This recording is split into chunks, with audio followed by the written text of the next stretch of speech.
Hello friends, today's our chapter is chapter number 7, alternating current. In this chapter we are going to learn what is alternating current and voltage. Also we are going to pass alternating current to different combination of circuit element like resistor, inductor and capacitor. At last we are going to learn electrical devices like transformer. So let's start our chapter.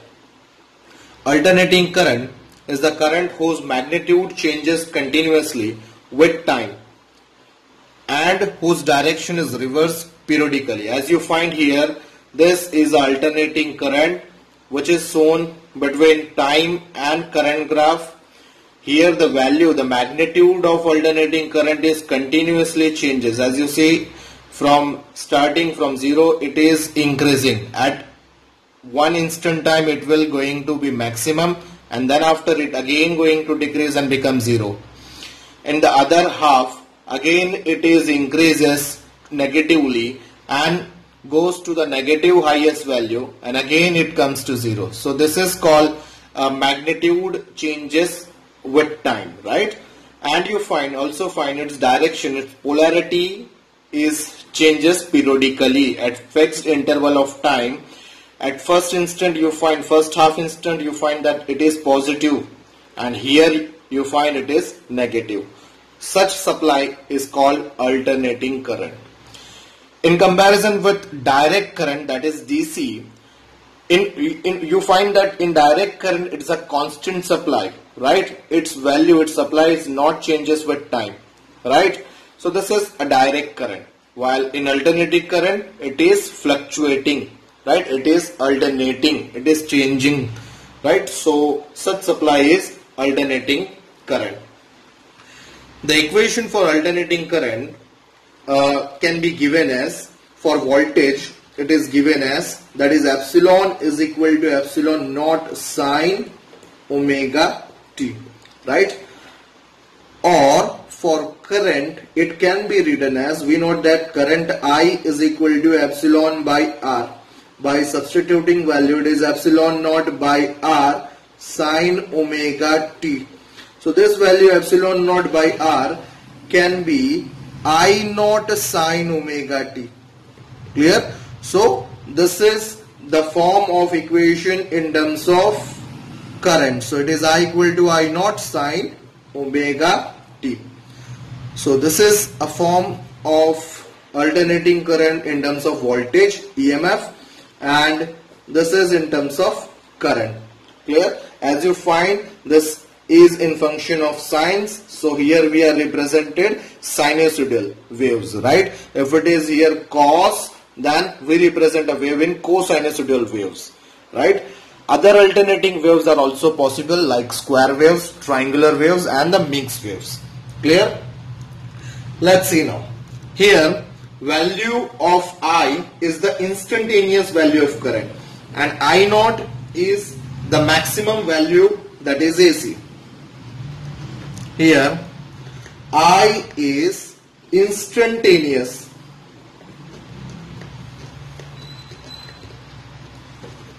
value of current. Instantaneous value of current means whose magnitude is changes at fixed interval of time, right? So that is called instantaneous value of current. Now I naught is the maximum value, which is peak value, maximum value, or it is also known as peak value, or it can also be known as amplitude, right? It is also known as amplitude. So this is amplitude, right, or maximum value of current. Here this is also amplitude, maximum value of voltage, right? Then we have angular frequency. This is angular frequency, omega. So omega is a angular frequency.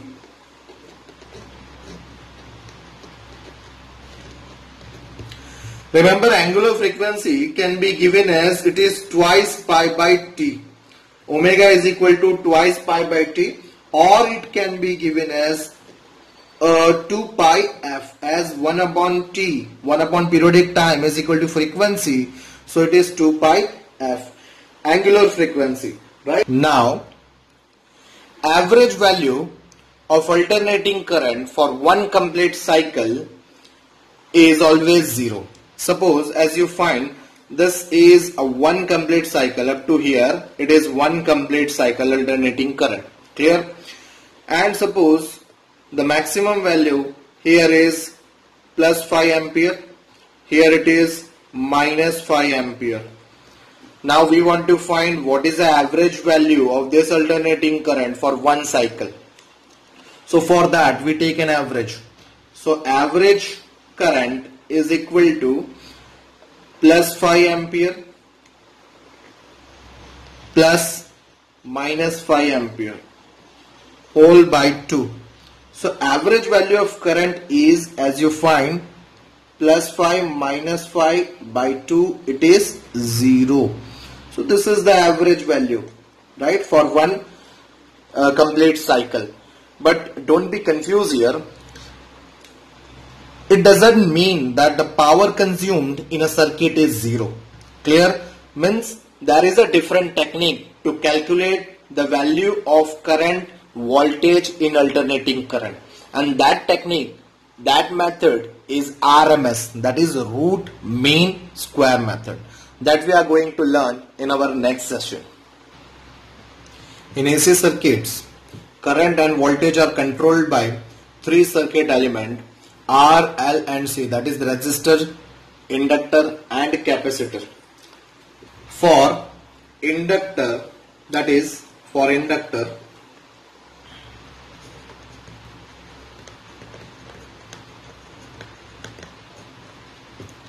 voltage across pure inductor is given as V is equal to L di by dt. This is the voltage across pure inductor, right? This shows that inductor affects the voltage only when current I changes with time, right? That we already know. Now for capacitor,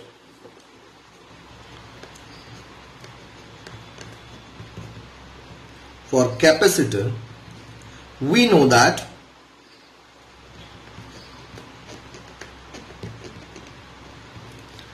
charge Q is equal to CV, right? So for voltage it will be V is equal to Q by C, right? This is the voltage for capacitor. Now suppose we want to find a current. So current I is equal to dQ by dt, that we already know, right? Putting a substituting value here, it will be C constant out, so it will be dV by dt. I is equal to, clear? Now this shows that capacitor affects the only, this shows that capacitor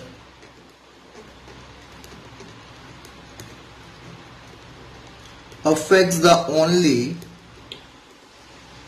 when voltage changes with time, which means for inductor and capacitor both we want time dependent quantities, which means as you find in inductor, current should be time dependent, it should be time changes with time, and in capacitor you find that the voltage is time dependent. Here voltage should be changes with time, then only the current will affect in capacitor. But it is not compulsory for resistor. For